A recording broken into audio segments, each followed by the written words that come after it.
بالله من الشيطان الرجيم. بسم الله الرحمن الرحيم. آمن الرسول بما أنزل إليه من ربه والمؤمنون كل آمن بالله وملائكته وكتبه ورسله لا نفرق بين أحد من رسله وقالوا سمعنا وأطعنا غفرانك ربنا وإليك المصير. A'udzubillahi minasyaitonirrajim. Bismillahirrahmanirrahim.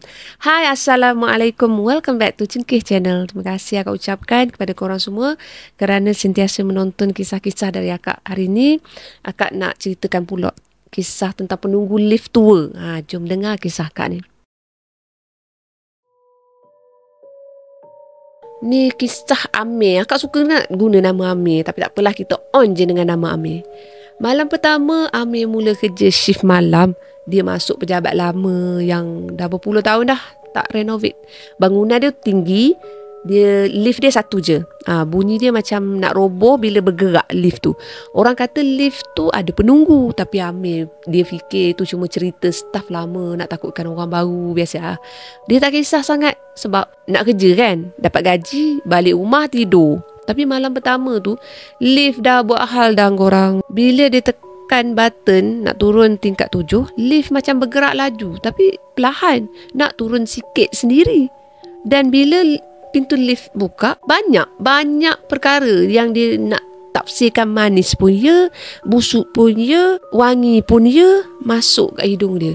Amir dia kecut perut, tapi dia buat bodoh je.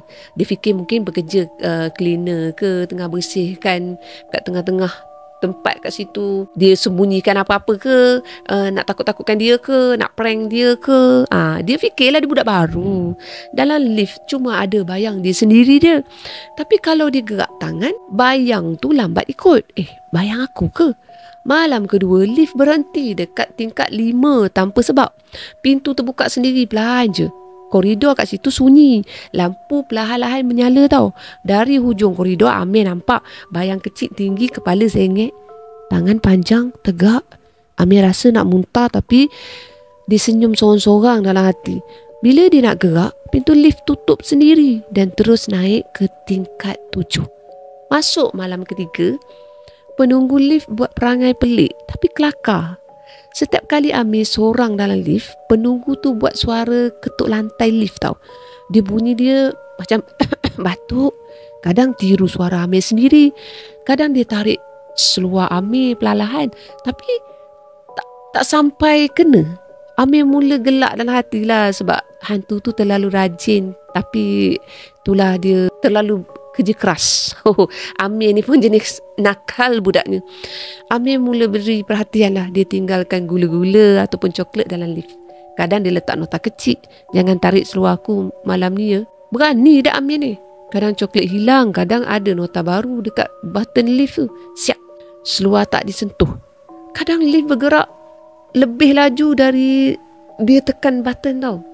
Macam penunggu tu excited sebab dapat perhatian, dapat coklat macam tu. Setiap malam lain, setiap prank jadi lain. Pernah satu malam tu lift tu bergerak, berhenti antara tingkat 3 ke tingkat 4. Berhenti lama. Bayang-bayang menari perlahan kat situ. Lepas tu angkat tangan. Lepas tu tunduk. Lepas tu pura-pura jatuh pula. Amir tak tahu nak ketawa ke, nak takut ke.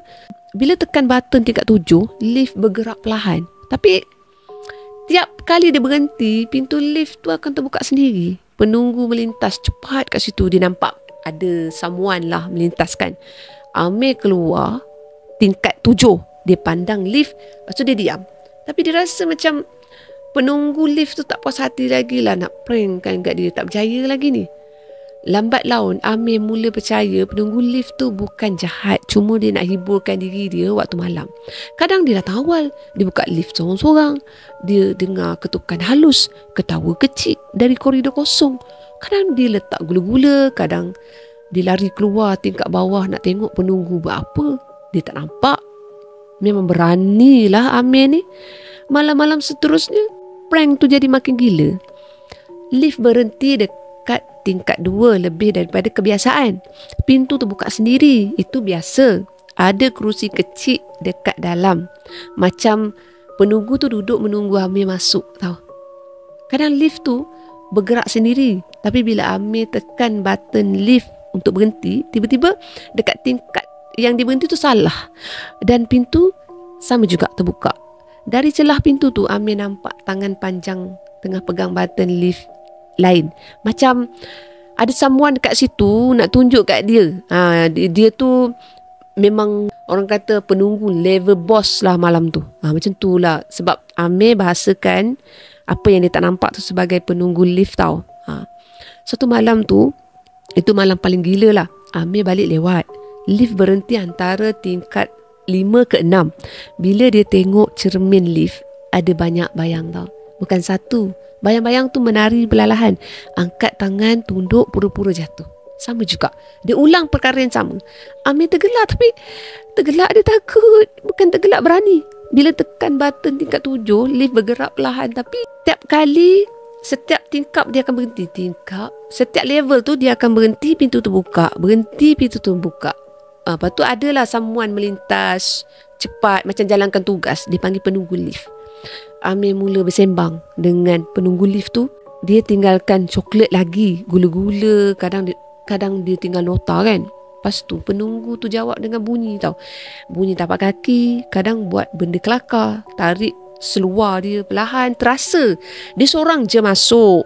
Sebab kadang-kadang dia seorang je balik lewat malam kan. So dia terasa seluar dia macam dia tarik-tarik. Lepas tu dia letak kerusi dekat luar lift ataupun buka pintu lift separuh.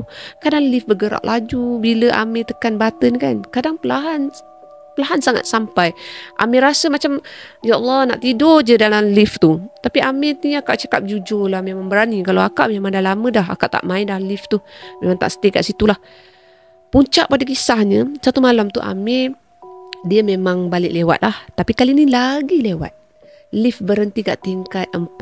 Pintu terbuka, itu memang biasa bagi dia. Tangan panjang keluar tau, celah pintu. Itu tak biasa. Amir terkejut. Tapi langkah perlahan dia nak masuk juga dalam lift. Tangan tu hilang dan pintu lift tu tertutup sendiri. Lift naik sampai ke tingkat 7. Tapi tiap kali berhenti kan, pintu terbuka, kerusi kecil menunggu. Ada bunyi ketuk, suara budak menjerit halus. Semua berlaku serentak.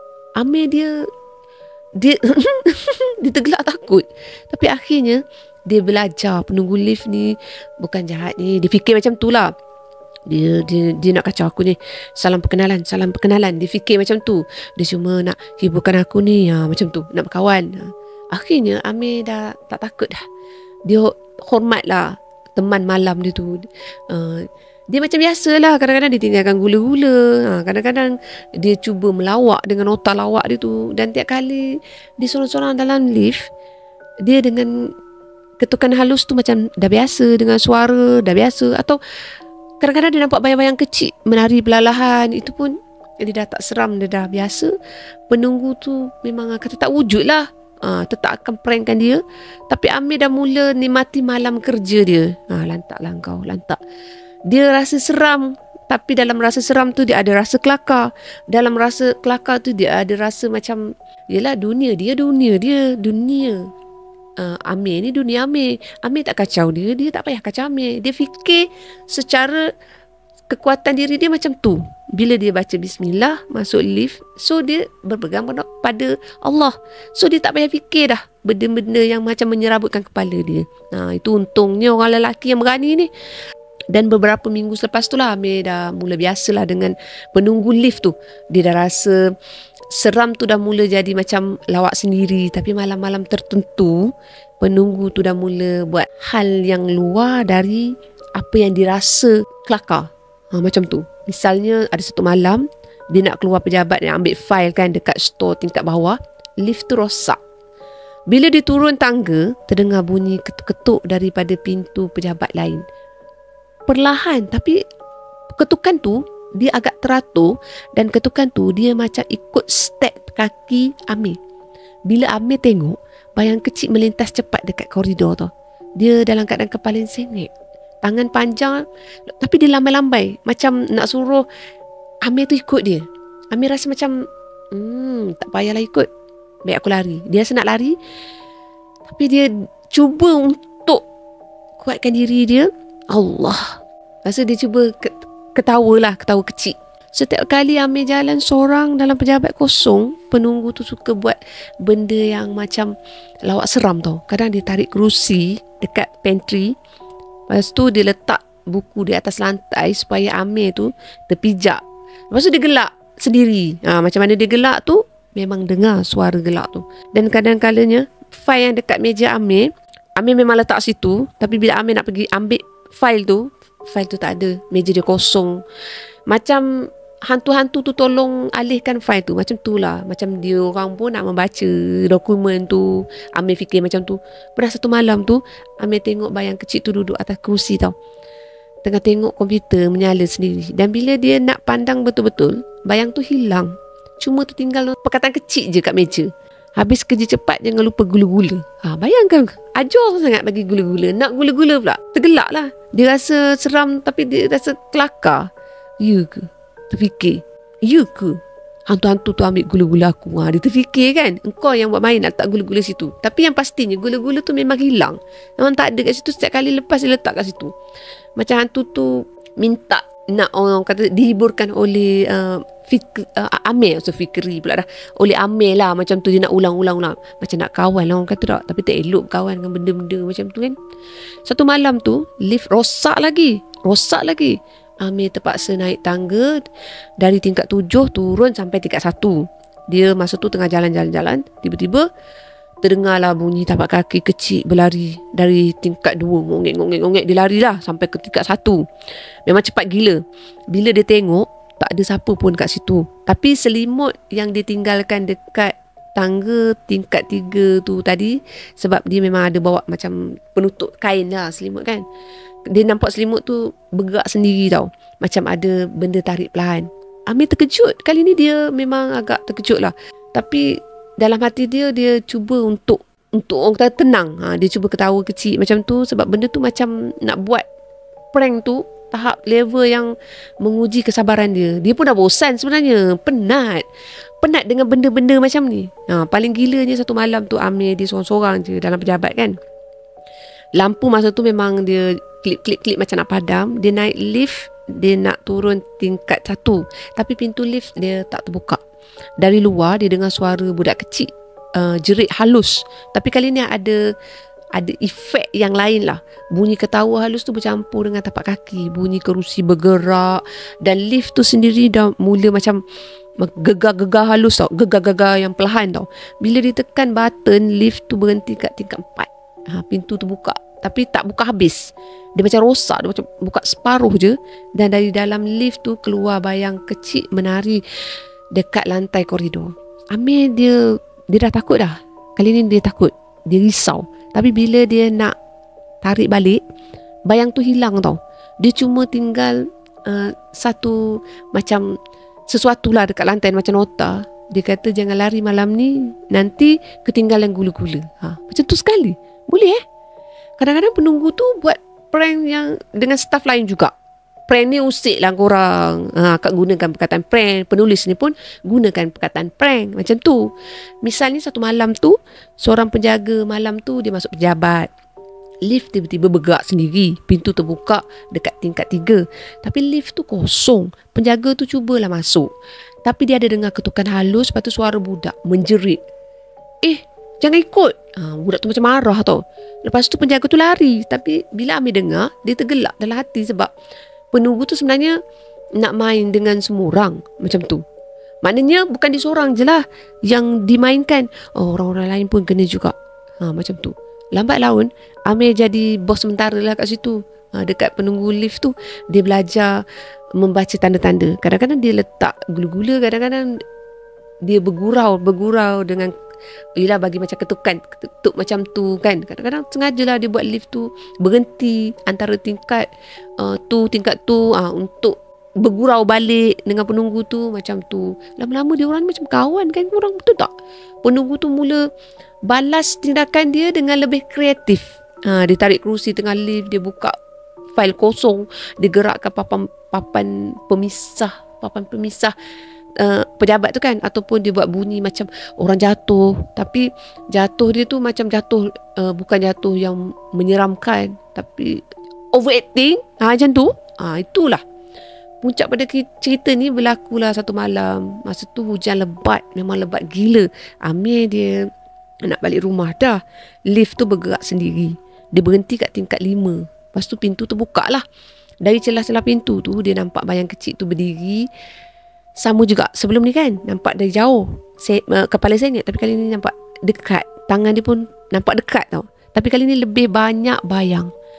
Macam versi budak-budak lah menunggu dekat situ macam tu. Lepas tu berlarian sekeliling lift, main-main tarik kabel semua. Lepas tu main-main pergi cuik-cuik dia, gerakkan kursi apa semua kan. Lepas tu Amir macam pelik tau. Tapi dia takut lah sebab lift bergerak sendiri kan. Naik turun. Memang dalam keadaan yang berdebar lah. Kita kalau lift nak rosak memang berdebar gila kot. Bunyi ketuk apa semua, ada bunyi ketawa, lepas tu tapak kaki berlari bersilang-silang semua. Amir akhirnya faham lah, penunggu lift ni bukan nak serang ke apa, cuma nak hiburkan malam-malam dia orang lah macam tu. Tapi cara dia tu terlalu drama tau bagi Amir. Macam tu, dia hormat penunggu tu. Tak kisahlah kau memang dah stay kat situ, kau stay kat situ, aku memang nak menyewa kat situ, duduk kat situ. Kau akan duduk kat situ lah, kau aku macam tu. Tapi itulah satu perangai Amir ni. Dia suka tinggal gula-gula. Dia suka berbalas gurau tau macam tu. Dia suka buat ketukan apa semua. Lepas tu dia suka ngacang-ngacang macam jalan laju. Lepas tu dia berpelankan, cuba tengok. Lepas tu dia gelak macam tu.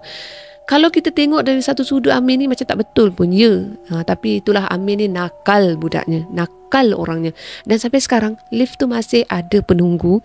Kadang staff baru ni dia takut. Macam tu. Tapi Amir ni dia tahu penunggu lift tu cuma nak main-main je dan hiburkan orang yang mana kerja jalan sorang-sorang malam-malam. Kadang-kadang penunggu lift tu tarik seluar dia orang perlahan. Kadang dia kacau file kan, dia orang tu bawa file ke bawa apa-apalah kan, dia kacau. Kadang-kadang dia gerakkan kerusi, tapi semuanya dia jadi macam biasalah untuk dia orang. Melainkan yang mana tak biasa tu, kata Amir, dia akan pindah lah daripada situ sebab dia tak kuat semangat macam tu. Amir dia dah belajar dah. Bila seorang je dalam lift, jangan panik. Jangan panik. Kita pun ada pegangan kita sendiri. Kita baca apa yang kita rasa kita ingat, kita boleh baca. Yang penting sekali ingat Allah lah. Hantu ni dia sebenarnya lagi kita takut, lagi dia suka. Tu kan sebab dia suka sangat ngacau. Dia pun belajar ketawa bersama-sama lah macam tu.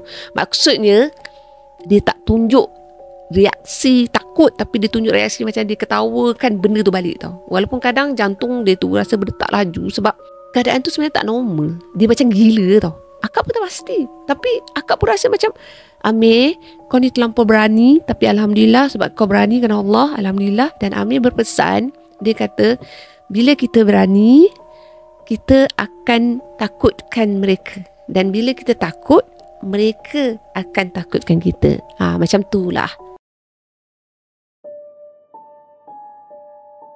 Kisah hantu tetamu tak diundang. Tak apa nak cun sebenarnya keadaan ni. Malam pertama ni kisah Farah pula lah. Kisah Gege. Farah dia baru je duduk dekat rumah sewa baru dekat tingkat atas apartmen lama yang banyak ceritanya jiran kata ada makhluk pelik suka masuk rumah orang. Farah fikirlah, alah, hantu-hantu ni kan cerita lama, takkanlah nak takut. Tapi bila dia buka pintu, dia masuk kan, ada bau wangi pelik macam campur dengan bunga. Lepas tu ada asap lilin. Dia pun tengoklah sekeliling, dia tengok kosong. Tapi masa dia nak letak bagasi dia terdengar bunyi tapak kaki. Tapak kaki tu dia bunyi agak tenang lah, bukan tapak kaki yang banyak-banyak macam tu. Dia ringan dekat kawasan dapur. Farah senyum sendiri, dia fikir mungkin kucing jiran masuk. Tapi malam tu, masa dia tengah tengok drama Korea dalam bilik, dia ada dengar bunyi ketukan pintu perlahan tau. Tuk. Tapi tak ada siapa pun sebenarnya yang mengetuk. Bila dia keluar, memang kosong lah. Tapi meja makan, pinggan, memang tak bersusun. Ada sepinggan roti bakar baru dekat atas meja. Farah tengok lah pada pinggan tu, dia rasa pelik. Tapi dia ambil, dia makan juga sebab dia dah lapar kan. Dalam hati dia, kalau hantu tu nak makan sama, okey lah, makan je lah. Ui, Farah ni pun berani. Malam kedua bunyi-bunyi tu makin aktif. Dia dengar suara orang ketawa. Cik je suara tu. Macam tu je. Tapi bukan gelak manusia tau. Dia lebih kepada suara budak comel main-mainan video. Gitulah. Kadang bunyi tu datang dari dapur, kadang datang dari bilik air. Farah cubalah buat annoying je.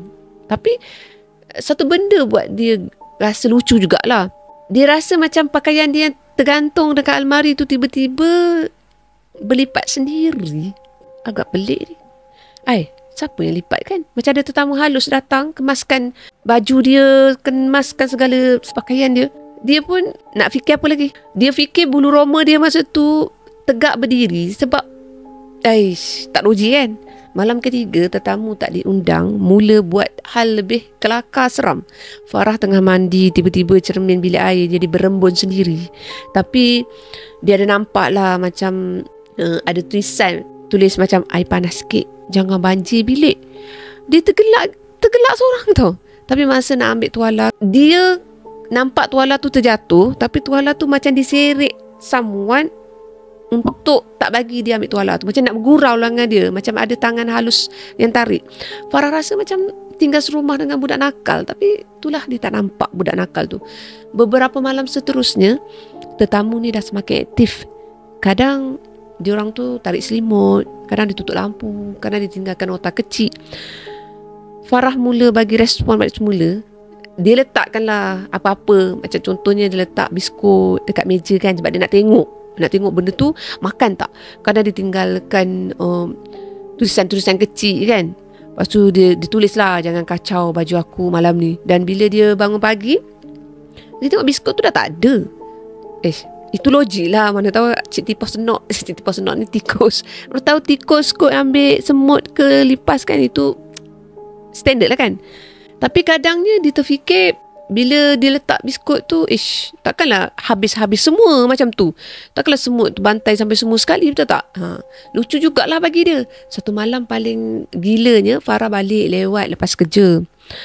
Masa tu rumah dia memang sunyi gila lah, sebab dia seorang kan duduk kat rumah tu. Masa nak buka pintu, dia terdengar bunyi suara berbisik dari dalam. Awak balik juga. Macam tu lah, dia dengar-dengar macam tu. Dia pun rasa takut. Dia buka pintu perlahan sebab tu rumah dia. Dalam rumah tu ada bayang kecil. Bayang kecil tak kecil, tapi dia macam kurus tau. Macam keding sangat bayang tu, berdiri dekat sofa. Dia dalam keadaan yang bayang tu macam memandang tepat ke arah dia, macam nak minta dia pergi duduk kat sofa tu, layankan dia kat situ macam tu. Macam tengok dia masuk apa semua kan. Tapi bayang tu buat gaya yang comel tau, macam budak baru bangun tidur. Jadi Farah diam. Dia takut, tapi dia tak boleh nak tahan masa tu. Sebab yelah, rumah dia ada benda lain. Dia cuba untuk stay lagi dekat rumah tu sebab dia fikir, aku baru je pindah kat sini, aku baru je bayar kat rumah ni, so aku kena kuatkan hati aku kena stay kat situ. Bayang tu, kadang-kadang dia nampak bayang tu angkat tangan seolah-olah nak bersalam dengan dia, macam tu. Malam-malam lainnya, tetamu buat perangai yang lebih teruk lagi lah. Dia orang suka sembunyikan barang macam tu. Dia anggap tetamu lah. Dia suka tarik selimut, suka gerakkan meja kecil yang kat situ, suka main lampu. Kadang Farah cuba nak balas balik tau. Dia macam, dia pergi, dia buka katup lampu. Dia macam geram pun ada, nak marah pun ada. Lepas tu, dia cuba letak lagi biskut. Macam tu, macam nak berdamai kan. Esoknya bila dia bangun kan, keadaan rumah tu, dia jadi macam biasa. Macam biskut tu berkurang, tapi tak macam sebelum ni. Dia ada juga lagi biskut tu. Lepas tu, hari-hari seterusnya, dia ada dengar bunyi ketawa halus. Tapi bunyi tu, bunyi macam suara budak comel je. Seolah-olah macam budak yang dalam keadaan mengomel bila tak diberi roti. Macam tu lah. Akhirnya Farah mula anggap mereka tu macam housemate dia lah. Macam tu, macam roommate dia. Roommate yang dia tak nampak. Dia sebenarnya bukan orang senang tau. Dia datang dari kampung dan dia berhijrah ke situ. So dia tak boleh sewenang-wenangnya untuk dia ubah-ubah tempat tinggal dia, apa semua kan. Walaupun terdetik dalam hati dia, dia sebenarnya takut. Tipu tak takut, dia perempuan kan. Tapi dia nak hadap juga. Dia pilih untuk hadap. Dia fikirkan yang benda tu comel, benda tu memang tak jahat. Macam tu dia fikir. Kadang Farah cuba untuk berborak dengan benda tu tau. Dia cuba bagi tahu, jangan kacau aku datang sini cari rezeki, aku datang dari kampung. Dia cuba. Kadang dia main lampu apa semua kan. Sebab dia tak ada kawan dalam tu. Dia nak bercerita dengan siapa. Dia cuba open untuk cari penyewa yang nak sewa dengan dia. Tapi yelah, dia pun berhijrah, tak kenal siapa. So dia untuk peringkat awal tu dia tak dapat penyewa yang boleh bersama dengan dia. Dan dari hari ke hari dia didatangi dengan bunyi ketukan tau. Ketukan dekat bilik, ketukan dekat pintu bilik air, ketukan dekat pintu dapur, dekat tingkap pun ada. Bunyi tapak kaki ataupun benda bergerak sendiri. Itu yang lebih menyeramkan pada dia. Jadi satu malam tu, dalam keadaan ialah hujan renyai sekejap, lebat sekejap, Farah dia balik rumah dalam keadaan yang basah kuyup. Sebab masa tu dia pergi kerja bukannya naik motor korang, bukan naik kereta. Dia naik kenderaan awam. Semua lampu memang dia dah padam, dia tak buka pun. Tapi bila masuk rumah, dia nampak lampu rumah dia terbuka sendiri. Korang bayangkanlah. Lepas tu dia ada dengar bisikan halus, bisikan yang dia tak faham bisikan tu. Lepas tu dia jadi berdebar tau. Tapi yang paling dia tak boleh nak terima, tiba-tiba semua baju dekat almari dia macam dihalau, macam dicampakkan keluar. Macam tu. Selimut dia apa semua diletakkan dekat ruang tamu kat rumah yang disewa tu. Memang dibuang kat situ.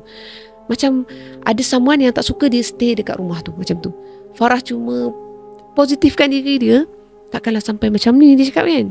Nak menangis pada, nak terus keluar pun ada, tapi dia tak tahu nak tuju kat mana. Macam tu. Lepas tu dia cuba juga untuk stay lagi. Akhirnya dia belajarlah untuk mulakan langkah dia selepas tu. Bismillahirrahmanirrahim. Aku cari rezeki, aku datang sini, tak ganggu apa-apa pun. Dan aku minta sangat, ya Allah, apa-apa tu pun jangan ganggu. Macam tu. Tapi lepas tu, bila dia dah memang dah cuba beranikan diri dia, Alhamdulillah, gangguan tu makin kurang tau.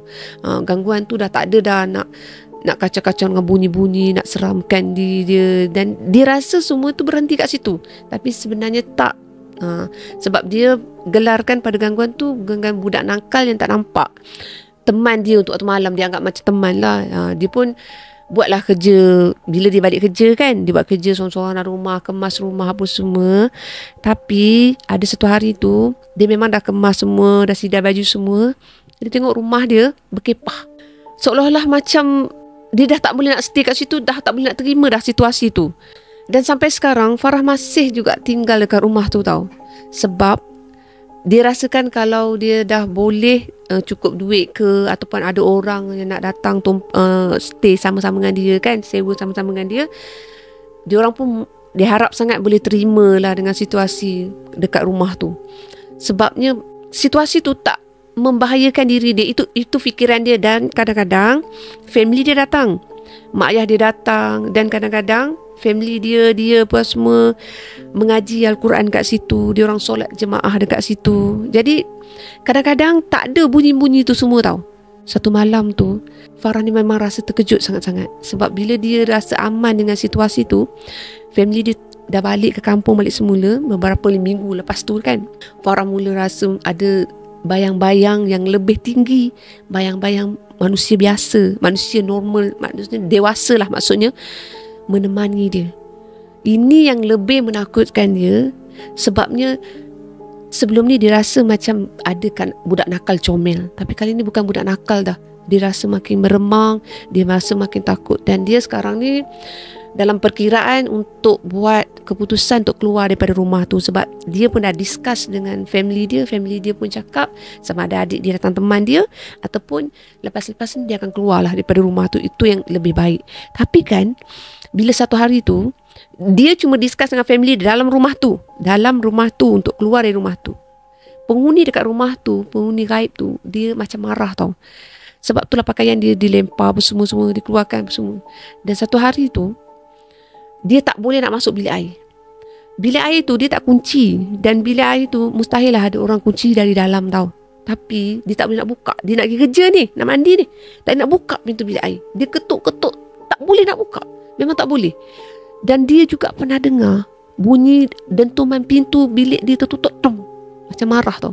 Hari ke hari, bila dia rasa kehadiran dia tu macam dalam kemarahan orang kan, so dia buat keputusan lah. Dia kata lepas ni Farah nak keluar daripada rumah tu, dan Farah tekad nak keluar. InsyaAllah dalam tempoh beberapa minggu lepas ni Farah akan keluar dari rumah tu. Cuma Farah minta doakan lah supaya dia boleh struggle lagi lah, sebab dia pun kerja baru lagi kat situ. Tapi Alhamdulillah dengan sokongan keluarga, syukurnya dia tak nampak dengan penampakan yang lebih dan lebih agresif lagi. Itu satu perkara yang Farah nak ceritakan pada malam ni. Setakat itulah. Ini perkongsian Farah. Tadi perkongsian daripada orang lain. Farah ni bukan nama sebenar tau. Cuma Farah nak cakap, Farah kata keberanian ni kadang-kadang datangnya memang dengan izin Allah, tapi datangnya kerana aku orang susah. Macam tu. Kalau aku orang senang, aku tak stay kat rumah ni. Macam tu. Tapi sebab aku orang susah, so aku fikir stay itu lebih kuat daripada tinggalkan rumah tu. Apapun, Farah tetap juga orang yang ada rasa takut pada perkara-perkara gaib juga adalah satu ujian. Baik, korang jangan lupa untuk like, share dan subscribe. Kalau tak seram, maka minta maaf. Korang boleh share kisah-kisah korang, baik kisah seram ringan atau seram berat, pada Cengkih Channel. InsyaAllah akan sampaikan kepada pendengar-pendengar semua. Baik korang, Assalamualaikum. Ambil yang baik-baik, yang tak baik jangan ambil tau. Bye. Terima kasih.